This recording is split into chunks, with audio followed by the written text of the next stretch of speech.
Pilipinas, updated ka na ba?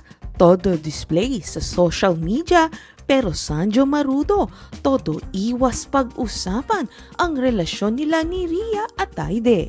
Last 2 weeks na tinatawag ng mata-mata acting serye ng ABS-CBN ang Dirty Linen na pinagbibidahan ni Janine Gutierrez at Sanjo Marudo kasama ang mga magagaling na artista ng industriya na pinangungunahan ni Miss Tessie Tomas, Janice De Belen, John Arcilla, Joel Torre, Epi Quezon, Angel Aquino at ng mga younger stars na sina Christian Bables, Jenica Garcia, Elise Joson, Cyril Manabat at ng tambalang Seth Fedelin at Francine Diaz at marami pang iba.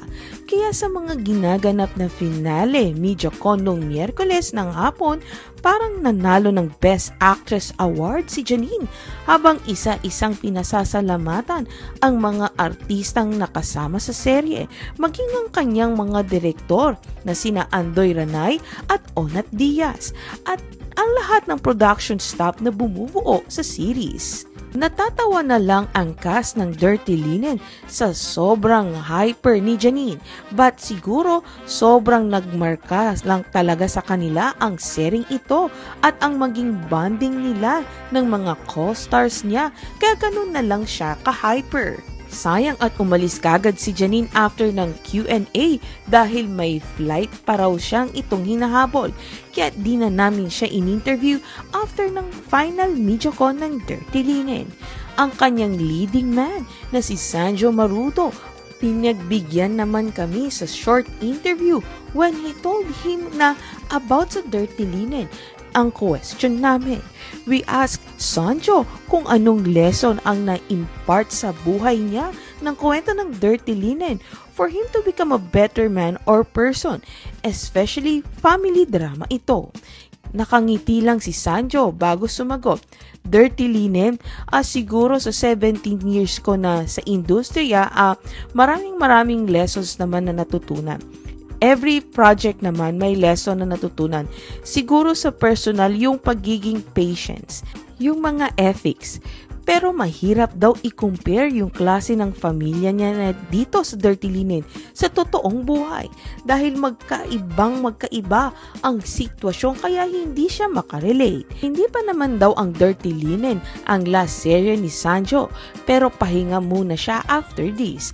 May gagawin daw muna siyang pelikula with Daniel Padilla na tungkol sa magkaibigang Understar Cinema at sa September na magsisimula ang shooting.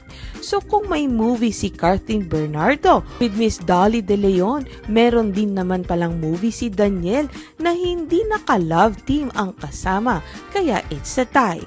Anyway, sinubukan namin hingian si Sanjo ng update tungkol sa relasyon nila ni Ria at Aide pero umiwas na ito at ayaw nang magpa-interview. Oh well, kung hindi naman handang magsalita si Sanjo, unlike ni Ria na kahit paano ay nag-share tungkol sa kanilang relasyon, edi bigay na natin ito sa kanya. Besides, sila na rin naman mismo ang naglalabas sa kanilang social media account ng mga ganap nila sa buhay. Edi wait and see na lang tayo. Meanwhile, inaabangan ng mga manonood ang huling 2 linggo ng sikat na kapamilya teleserye Dirty Linen kung saan masasaksihan ang walang katapusang gantihan na mauuwi sa patayan ng 2 pamilya nina Alexa at Aiden. Tutukan ng laban ng mga nais makamit ang hustisya at ng mga sakim sa kapangyarihan sa huling 2 linggo ng Dirty Linen sa Kapamilya Channel, A to Z, TV5, Kapamilya Online Live, I1 TV at TFC. Pilipinas, updated ka na ba? Todo display sa social media pero Sanjo Marudo, todo iwas pag-usapan ang relasyon nila ni Ria at Aide.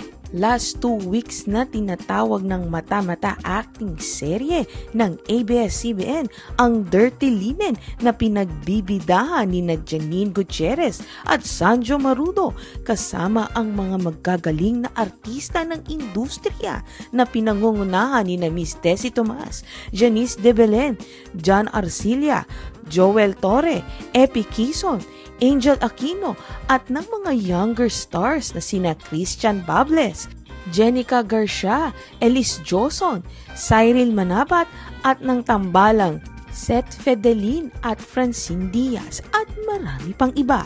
Kaya sa mga ginaganap na finale MediaCon noong Miyerkules ng hapon, parang nanalo ng Best Actress Award si Janine habang isa-isang pinasasalamatan ang mga artistang nakasama sa serye, maging ang kanyang mga direktor na sina Andoy Ranay at Onat Diaz at ang lahat ng production staff na bumubuo sa series. Natatawa na lang ang cast ng Dirty Linen sa sobrang hyper ni Janine, but siguro sobrang nagmarka lang talaga sa kanila ang sharing ito at ang maging bonding nila ng mga co-stars niya, kaya ganun na lang siya ka-hyper. Sayang at umalis kagad si Janine after ng Q&A dahil may flight pa raw siyang itong hinahabol, kaya di na namin siya in-interview after ng final MediaCon ng Dirty Linen.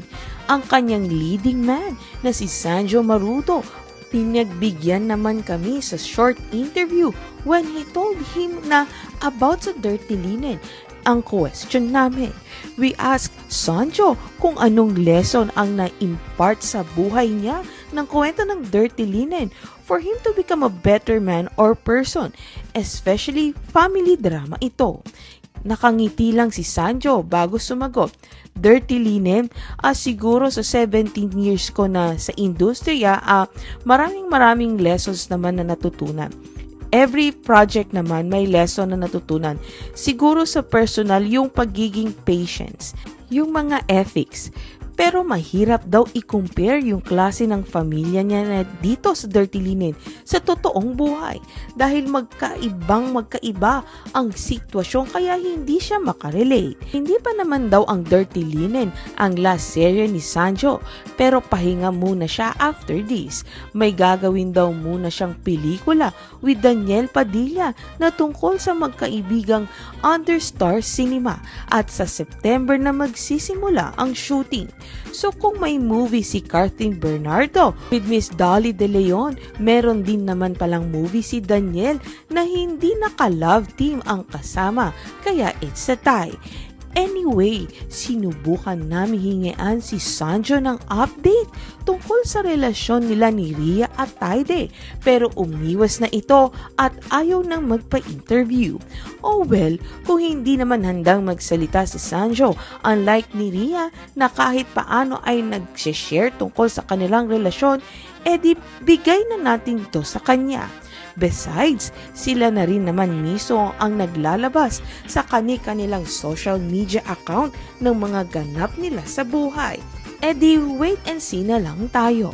Meanwhile, inaabangan ng mga manonood ang huling 2 linggo ng sikat na kapamilya teleserye Dirty Linen kung saan masasaksihan ang walang katapusang gantihan na mauuwi sa patayan ng 2 pamilya nina Alexa at Aiden. Tutukan ng laban ng mga nais makamit ang hustisya at ng mga sakim sa kapangyarihan sa huling 2 linggo ng Dirty Linen sa Kapamilya Channel, A to Z, TV5, Kapamilya Online Live, I Want TV at TFC.